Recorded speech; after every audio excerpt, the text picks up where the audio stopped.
আশ্রমের কাছে এসেছে, ভিতরে পদতিতে বাধা সরিয়ে দিয়েছে যে না,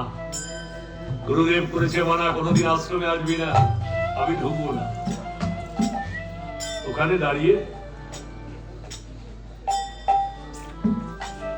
গুরুদেবের উদ্দেশ্যে প্রণাম জানালেন যে গুরুদেব, আমি বিদায় নিয়ে চলে যাচ্ছি।